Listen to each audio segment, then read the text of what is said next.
अपनी ऑनलाइन सेवा को शुरू करने जा रहे हैं। मैं सभी सुनने वालों का प्रभु यीशु मसीह के नाम में स्वागत करता हूं इस ऑनलाइन सेवा के ऊपर कि प्रभु यीशु मसीह आशीष दे और अपने अद्भुत काम को हर एक के जीवन के अंदर करे, क्योंकि परमेश्वर चाहता है कि उसका अद्भुत काम हर एक के जीवन के अंदर होने पाए और हम उसकी महिमा अपने जीवन के द्वारा करने पाए। जो वचन पहुंचता है, जो गीत पहुंचते हैं, उनके द्वारा आप आशीषित होने पाए। यही हमारा बोझ है, यही हमारा दर्शन है, यही हमारी प्रार्थना है। सो प्रार्थना के साथ हम शुरू करेंगे। हमारे जीवित अनुग्रहकारी प्रभु यीशु मसीह, हम तेरा धन्यवाद करते हैं कि तू सर्वसामर्थी परमेश्वर हमारे मध्य में है और हम जानते हैं सुनने वालों को तू अद्भुत आशीष देना चाहता है। इन गीतों के द्वारा, इस वचन के द्वारा प्रभु यीशु मसीह तू हर एक से बोल और बातचीत कर। जिन्होंने अभी तक तुझे उद्धार करता प्रभु यीशु मसीह को ग्रहण नहीं किया, वो अपने जीवन में तुझे ग्रहण करने पाए। सारा आदर महिमा तुझको देते यीशु के नाम से मांगते हैं, आमीन।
चरणों में आ, मिले मुक्ति का दान तुझे।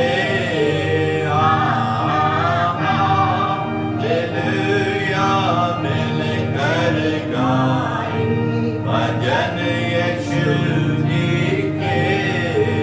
हालेलुया, मिलकर गाए भजन यीशु जी के। ओ जाति जाति के लोगों आओ, प्रभु यीशु के गुण अब गाओ। जाति जाति के लोगों आओ, प्रभु यीशु के गुण अब गाओ। वही पाप हरे, मन में शांति भरे। वही पाप हरे, मन में शांति भरे। वही बेड़ा पार करे। हालेलुया, मिलकर गाए भजन यीशु जी के। हालेलुया, मिलकर गाए भजन यीशु जी के। आइए हम प्रार्थना करेंगे। मैं विनती करूंगा परमेश्वर की दासी प्रार्थना करें, वचन। प्रभु यीशु मसीह, आपका धन्यवाद देते हैं आज के इस पवित्र दिन के लिए। आपके अनुग्रह से हम इस दिन में प्रवेश कर सके। तूने हमें जिंदों की जमीन पे रखा। मरने के बाद हमारे लिए कोई मौका नहीं है यीशु, इसलिए इस जिंदगी के लिए जो तूने हमें दी है हम धन्यवाद देते हैं। प्रार्थना करते हैं मीटिंग के आगे के हिस्से को, तेरे दास को, तेरे वचन को हम तेरे पवित्र हाथों में समर्पित करते हैं और प्रार्थना करते हैं अपने दास को पवित्र आत्मा का अभिषेक देके इस्तेमाल कीजिए। यीशु मसीह नासरी के नाम से इस प्रार्थना को मांगते हैं, आमीन। आमीन। तो हम परमेश्वर के वचन की ओर जाएंगे और परमेश्वर के वचन में से पश्चाताप अर्थात मन फिराव के विषय में बात करेंगे, देखेंगे परमेश्वर के वचन में से। क्योंकि परमेश्वर का वचन उत्पत्ति के 3 अध्याय से लेकर के और प्रकाशित वाक्य के अंत तक इसी शब्द के विषय में बातचीत करता है। और परमेश्वर ने हर एक समय, हर एक जगह लोगों को मन फिराने के लिए मौका दिया है, ताकि वो मन फिराए। जो मौका उनको दिया गया है, पश्चाताप करें अपने पापों से। जब हम उत्पत्ति के 3 अध्याय में देखते हैं,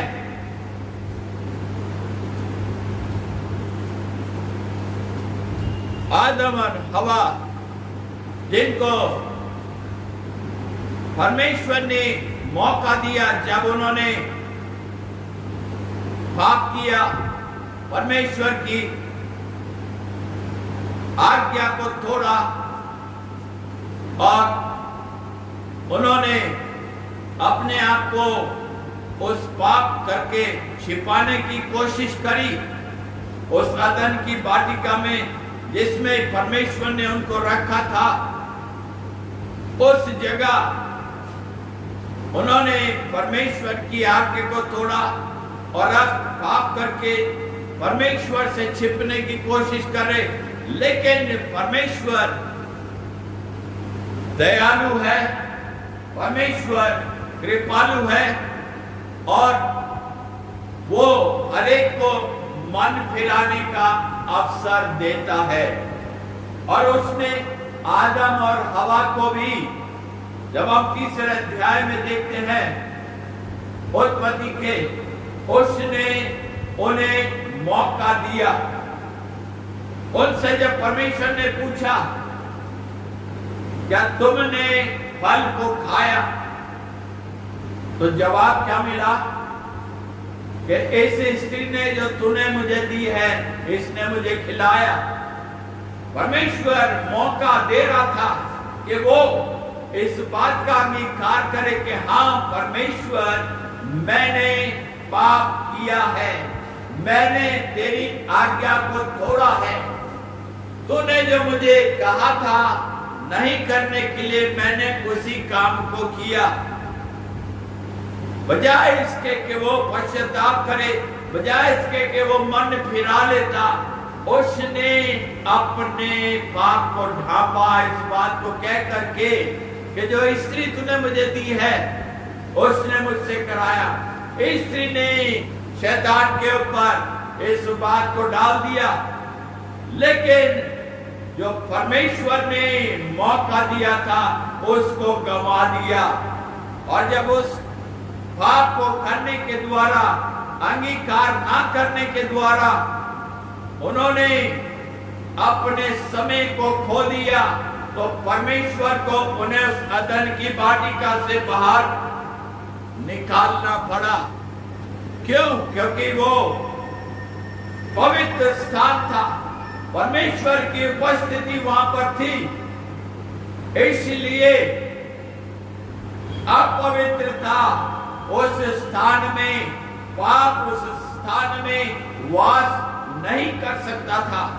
इसलिए परमेश्वर को उन्हें वहां से निकालना पड़ा और वो श्रापित होकर के वहां से निकले।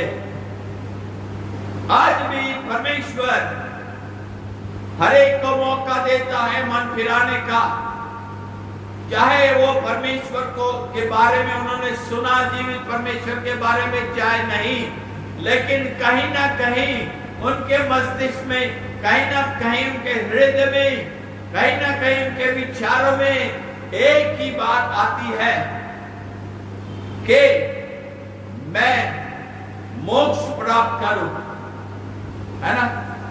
मोक्ष प्राप्त करना चाहते हैं और मोक्ष प्राप्त करने के लिए वो तरह तरह के यत्न करते हैं, तरह तरह की विधि विधान करते हैं, जिनके द्वारा उन्हें मोक्ष, उनको पापों की क्षमा नहीं मिल सकती। क्यों? क्योंकि वो चीजें उन्हें मोक्ष, उन्हें पापों की क्षमा, उन्हें उद्धार, उन्हें मन फिराव नहीं दे सकती। केवल एक ही जीवित परमेश्वर है जो कि मनुष्य को पापों की क्षमा दे सकता है जब वो पश्चाताप करे, जब वो अपने पापों से मन फिराए। तो परमेश्वर यीशु मसीह के द्वारा उन्हें वो मन फिराव का अवसर देता है, और जब वो मन फिराते हैं तो परमेश्वर की आशीष अनंत जीवन के रूप में उनके हृदय के अंदर वास करती है। मेरे साथ निकाले यशाया नबी की पुस्तक, उसका 30 अध्याय और उसका 15 पद मैं आपके सामने पढ़ने जा रहा हूं। यहां पर यशाया भविष्यवक्ता इस बात को कह रहा है, प्रभु यहोवा इस्राएल का पवित्र यूं कहता है, लौट आने और शांत रहने में तुम्हारा क्या है? उद्धार है। कैसे? लौट आने और शांत रहने में ही तुम्हारा बचाव है, तुम्हारा उद्धार है, तुम्हारी क्षमा है। यदि लौट करके नहीं आओगे तो अनंत विनाश में तुम्हारा जीवन चला जाएगा, फिर कोई तुम्हें बचा नहीं सकता। परमेश्वर भी उस स्थान से नहीं बचा सकेगा। बचाने का समय अब है, जब आपकी आंखें खुली हैं, जब आप सोच सकते हैं, जब आप विचार कर सकते हैं, जब आप परमेश्वर के वचन को सुन रहे हैं। इस मन फिराव के विषय में तो जिन्होंने अपने जीवन में मन नहीं फिराया है अभी तक, अपने बुरे कामों से, अपने पापों से पश्चाताप नहीं किया है, आज उनके लिए मौका है कि वो अपने जीवन में जब इस वचन को सुन रहे हैं पश्चाताप करें। बहुत सारे विश्वासी भी आज संसार में खो चुके हैं, संसार की बातों में, संसार की मोह माया में, संसार के कामों में लिप्त है। वो सोचते हैं कि हमने एक समय प्रभु यीशु मसीह को ग्रहण कर लिया, पानी का बपतिस्मा ले लिया तो हम पर मोहर लग चुकी है। नहीं, हमें प्रतिदिन अपना क्रूस उठा करके उसके साथ चलने की आवश्यकता है। ये ना सोच लेंगे एक समय यीशु मसीह को ग्रहण कर लिया तो हमेशा के लिए हो गया। एक ऐसा ग्रंथ है जो कि इस बात को बताता है, एक बार यीशु मसीह को ग्रहण कर लिया तो बस हमेशा के लिए कुछ भी करते रहो अपने जीवन के अंदर। नहीं मेरे प्रियो, परमेश्वर का समय है जो उसने दिया है। यदि बार बार एक विश्वासी अपने जीवन में पाप करता रहे, पाप करती रहे, बुराई करते करती रहे और सोचे कि हम जाकर के शाम को क्षमा मांग लेंगे, तो ऐसा नहीं होता। एक सीमा है जो परमेश्वर ने रखी है। परमेश्वर क्या चाहता है, प्रतिदिन उसमें आगे बढ़े। पाप को जब आपने छोड़ दिया है, बुराइयों को छोड़ दिया है, तो अब उनकी ओर देखने की आवश्यकता नहीं है। शैतान तो दिखाने की कोशिश करता है, अरे ये चीज है, अरे वो चीज है, उसने ऐसा ले कर लिया, उसने वैसा कर लिया, तुम भी कुछ ऐसा ही कर लो। और फिर उसके लिए क्या करते हैं, तरह तरह के यत्न करते हैं कि हम भी उनसे ऊपर बढ़ करके कुछ कर ले। ये क्या है, तमाम शैतान के षड्यंत्र हैं जो कि परमेश्वर के लोग के जीवन में वो इस प्रकार से लाता है विचारों को, ताकि उन विचारों में ही खोए रहे और जो वास्तविक चीज है, वास्तविक वचन है, उससे दूर रहे, उसकी ओर ध्यान, उससे ध्यान अलग करना चाहता है। लेकिन परमेश्वर क्या कहता है, लौट आने और शांत रहने में तुम्हारा उद्धार है, शांत रहने और भरोसा रखने में तुम्हारी वीरता है। ये परमेश्वर का वचन यशाया के द्वारा हम तक पहुंचा रहा है। लौट आने, शांत रहने में, शांत रहने और भरोसा रखने में ही क्या है, तुम्हारी भलाई है। क्या आप उस भलाई को चाहते हैं जो परमेश्वर अनंत जीवन को देने के रूप में, पापों की क्षमा, मन फिराव को देने के द्वारा आपके जीवन में देना चाहता है? क्या आप उसको चाहते हैं अपने जीवन के अंदर, या उसका तिरस्कार करेंगे? यदि तिरस्कार करेंगे तो फिर परमेश्वर आपसे बातचीत क्यों? क्योंकि आपने अपनी स्व इच्छा से उस सच्चाई का तिरस्कार किया है। परमेश्वर नहीं चाहता कि आप सच्चाई का तिरस्कार करें, वो चाहता है सब अपने मन को फिरा ले, पापों से पश्चाताप कर ले और अनंत जीवन को जो प्रभु यीशु मसीह देने के लिए आया उसको अपने जीवन में प्राप्त कर लें। इसी यशाया के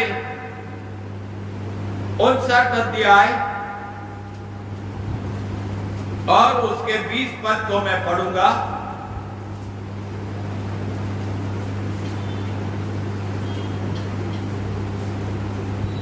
याकूब में तो अपराध से मन फिराते हैं, उनके लिए सिय्योन में एक छुड़ाने वाला आएगा। कहां पर आएगा? सिय्योन में एक छुड़ाने वाला आएगा। और उस छुड़ाने वाले का नाम क्या है? प्रभु यीशु मसीह। यहोवा की यही वाणी है। सिय्योन में एक छुड़ाने वाला आएगा और वो आ चुका है। 2022 वर्ष पूर्व वो छुड़ाने वाला इस संसार में आया। उसने अद्भुत काम किए, उसने आश्चर्य कर्म किए। बहुत सारे लोगों ने अपने पापों से मन फिराया और प्रभु यीशु मसीह को अपने जीवन में ले लिया। और आज भी वो चाहता है, जिन्होंने अभी तक अपने पापों से मन नहीं फिराया है, अपने उन तमाम चीजों से मन नहीं फिराया है जो परमेश्वर नहीं चाहता है जीवन के अंदर रहें। यदि वो जीवन के अंदर रहेंगी तो वो क्या है? धीरे धीरे एक नासूर का रूप धारण कर लेंगे, है ना? और फिर वो ठीक नहीं होने वाला। और यदि आपने तिरस्कार कर लिया तो फिर परमेश्वर आपकी तरफ से खामोश हो जाएगा। क्यों? क्योंकि उसने आपको बहुत बार मौका दिया कि आप परमेश्वर के वचन को सुन करके, उस मन फेराव के वचन को जान करके, उस उद्धार करता प्रभु यीशु मसीह को, जिसने आपके लिए अपने प्राण को क्रूस के ऊपर दिया, मारा गया, गाड़ा गया, तीसरे दिन मृतकों में से जी उठा, वो चाहता है कि आप मन फिरा लें, उसका तिरस्कार न करें। जिन्होंने उसका तिरस्कार कर दिया, परमेश्वर उनकी ओर नहीं देख रहा है। क्यों? क्योंकि उन्होंने अपने जीवन में विनाश को ठान लिया है। पता नहीं क्या क्या हो रहा है संसार में, क्या क्या हो रहा है हमारे देश में। उन तमाम चीजों के करने से कुछ भी हासिल नहीं होने वाला। क्यों? क्योंकि वो चीजें है ही नहीं, एक मिथ्या है वो, अर्थात वो चीजें हैं ही नहीं जिनके पीछे लोग भागे चले जा रहे हैं। अभी ऊपर पहाड़ों के ऊपर कितना विनाश हुआ, कैसे लोग वहां पर गए एक आस्था को लेकर के। उनकी आस्था उस पानी के साथ बह गई। मेरे दीदो, वो चीजें आपको बचा नहीं सकती, उन्हें बचा नहीं सकी। यदि बचा सकती होती तो इस प्रकार का कुछ भी नहीं होता। क्यों? क्योंकि जीवित परमेश्वर की उपस्थिति में क्या है? आशीष है, छुटकारा है, जीवन की सुरक्षा है। वो चीजें मनुष्य को सुरक्षा नहीं दे सकी, बह गए। फिर एक और जगह पहाड़ में इसी प्रकार से बादल फटा, और भी जगहों में बादल फटे और तमाम चीजें नाश और बर्बाद हो गई। कोई बचा सका उन्हें? जिनके ऊपर उनकी आस्था थी, क्या वो उन्हें बचा सके? नहीं। एक ही है जो मनुष्य को बचा सकता है और उसका नाम प्रभु यीशु मसीह है। यशाया उसका 18 अध्याय यहेजकेल उसका 18 अध्याय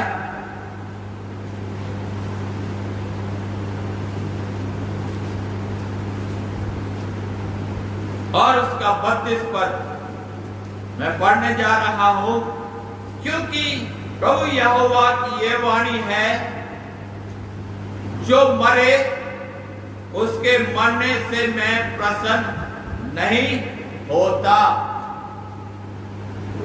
ये परमेश्वर के हृदय का दुख है कि जो अपने पाप में मर गया, मर गई, उनके मरने से क्या है, मैं प्रसन्न नहीं होता।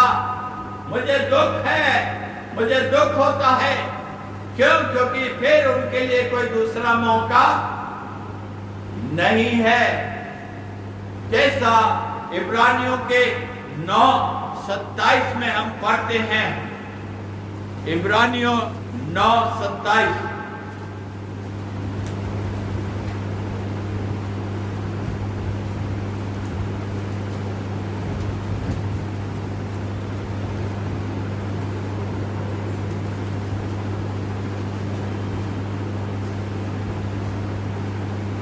और जैसे मनुष्य के लिए एक बार मरना और उसके बाद न्याय का होना नियुक्त है, दूसरा कोई मौका नहीं है मनुष्य के लिए। मनुष्य एक बार मां की कोख से बाहर इस संसार में आया और आई है, और उसके बाद अपनी अवस्था पूरी करने के बाद, या परमेश्वर ने जितनी अवस्था उसको दी है, उसके बाद उसकी आंखें बंद हो जाएंगी। फिर उसके बाद कोई मौका, इसी बीच में जो मौका परमेश्वर ने दिया है, जीवन और मरण के बीच में जो मौका परमेश्वर ने दिया है जीवन का, उसके विषय में अपने आप में सोचें कि मेरा जीवन कहां बीत रहा है, कौन से पाप मेरे जीवन में मुझे परेशान कर रहे हैं, कौन से विचार मुझे नाना प्रकार की चीजों में घेर करके रखे हुए हैं। सोचने की आवश्यकता है।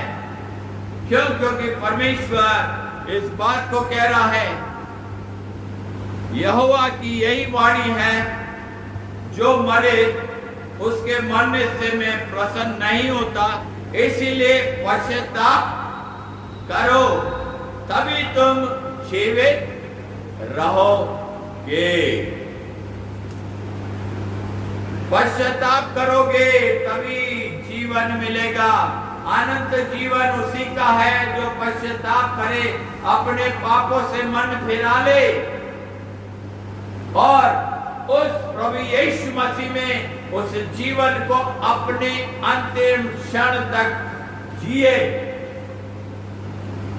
उसी के लिए ये आशीष है परमेश्वर के वचन की। लिखा है, तभी तुम जीवित रहोगे, अन्यथा अनंत विनाश में जीवन चला जाएगा। फिर कोई मौका नहीं है। मत्ती रचित सुसमाचार उसका 3 अध्याय और उसका 8 पद।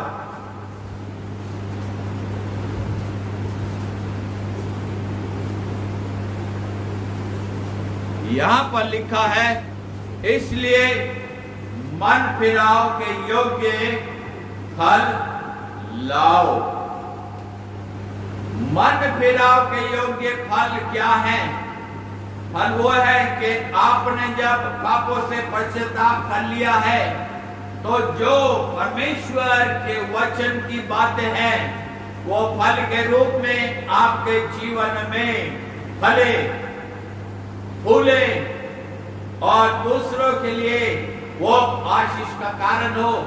जैसे पेड़ होता है, फल का पेड़ होता है, क्या फल का पेड़ अपने आप उन फलों को खाता है?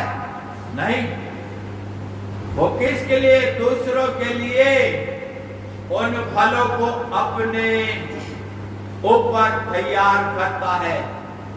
नाना प्रकार के फल होते हैं जो कि मनुष्य के लिए, उनके स्वाद के लिए, उनके आनंद के लिए पेड़ तैयार करता है। इसी प्रकार से आपकी आशीषें दूसरों के लिए एक आशीष का कारण होनी चाहिए, बजाय इसके कि दूसरों को आपके जीवन के द्वारा ठोकर पहुंचे, आपके जीवन के द्वारा दूसरों को दुख हो और ये कहें अरे ये तो परमेश्वर के लोग हैं, अरे ये तो वहां जाते हैं, इनका जीवन देखो कैसा है। ऐसा लोग आपके ऊपर आरोप या दोष न लगाने पाए। जब मन फिरा लिया है तो तमाम पापों से मन फिरा लिया है, फिर उन पापों में जाने की आवश्यकता नहीं है। हाँ, यदि कभी ऐसा हो गया तो आपने पश्चाताप किया तो परमेश्वर आपके ऊपर अनुग्रह करेगा, लेकिन बार बार उनको दोहराते रहेंगे जीवन के अंदर, फिर परमेश्वर आपकी तरफ ध्यान नहीं देगा। क्यों? क्योंकि आप अपने जीवन में पवित्रता का जीवन जीना ही नहीं चाहती है। इसीलिए परमेश्वर फिर आपकी ओर से भी खामोश हो जाएगा।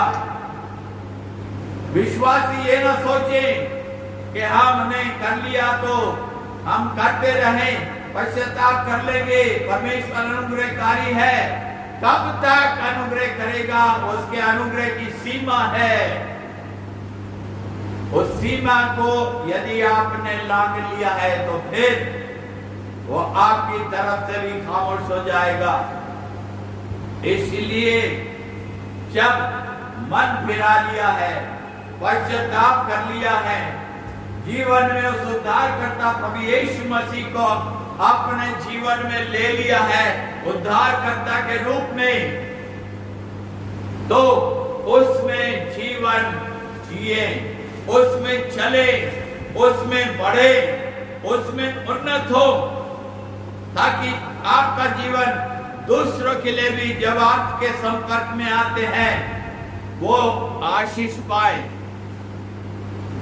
आशीष पाए आपके जीवन के द्वारा।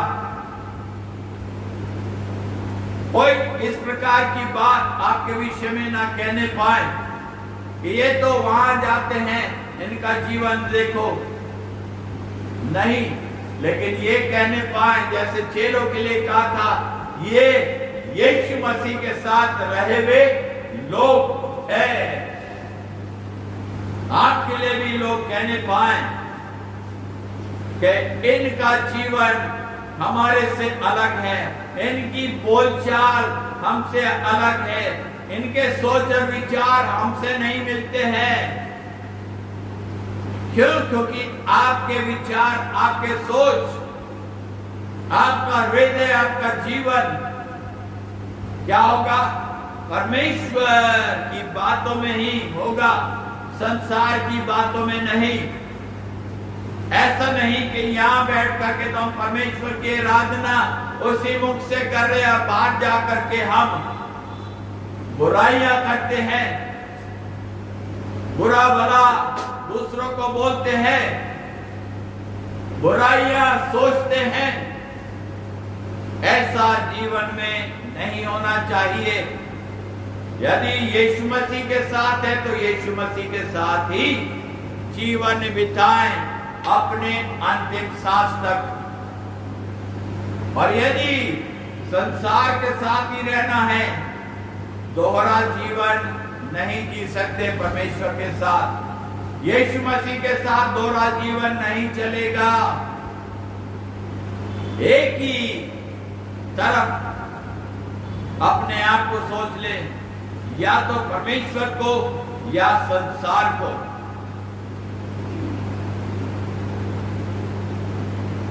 मेरे साथ निकालें अय्यूब की पुस्तक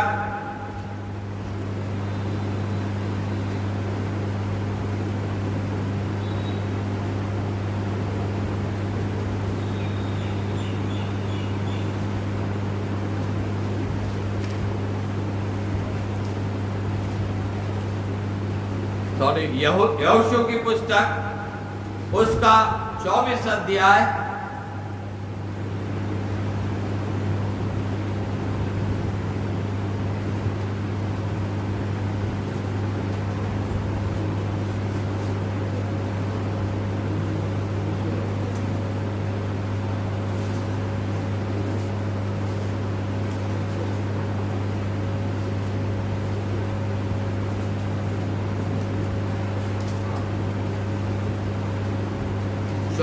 अध्याय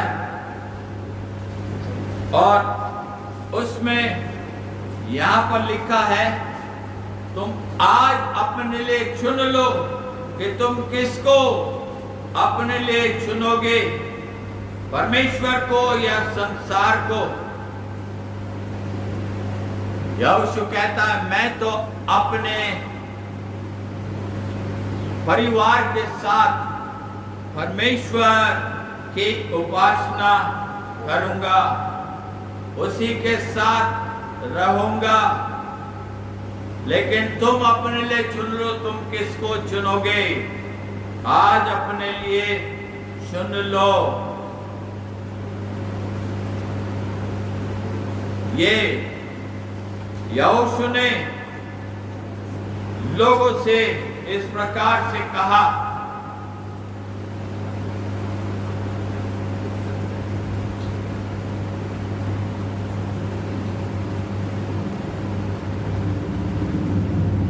मैं 24 पद पढ़ने जा रहा हूं, 24 अध्याय का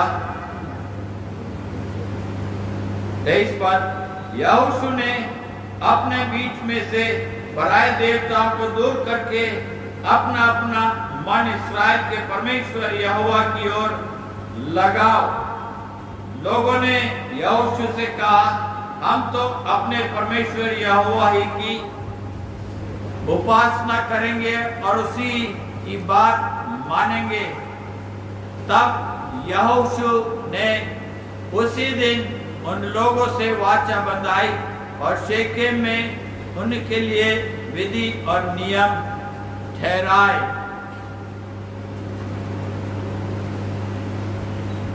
ये यहोशू ने लोगों से इस बात को कहा और लोगों ने अपने जीवन में उस बात को माना और अपने लिए जीवित परमेश्वर को उन्होंने अपने आप में ले लिया और कहा, हम उसी की उपासना करेंगे, उसी के साथ जीवन बिताएंगे। सो जो परमेश्वर का वचन आज आप तक पहुंचा है, उस वचन को अपने हृदय के अंदर अद्भुत रीति से काम करने दें कि वो वचन किसी प्रकार से आपके जीवन में से ऐसे ही ना खाली हो जाए।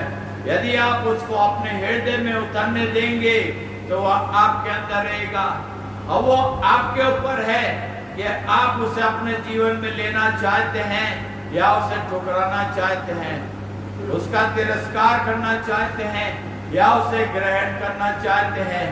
क्या करेंगे आज आप, वो आपके ऊपर निर्भर है। तो आप इस बात को अपने जीवन में ले लें कि परमेश्वर किसी के मरने से खुश नहीं होता, वो प्रसन्न नहीं होता। वो चाहता है सबको मन फिराव का अवसर जो दिया